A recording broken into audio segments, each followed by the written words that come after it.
Feel like you're stuck in a rut? Here's how positive thinking can transform your life. Louise Hay believed that our thoughts create our reality.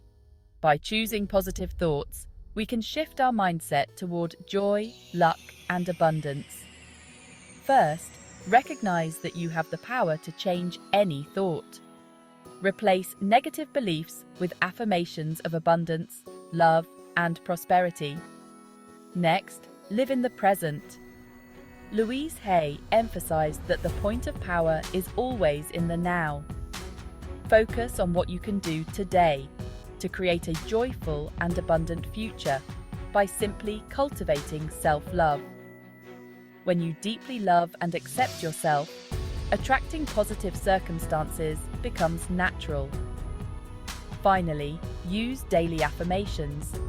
Repeat them aloud, especially in front of a mirror, to retrain your brain. Try this daily mantra. All is well in my world. Everything is working out to my highest good.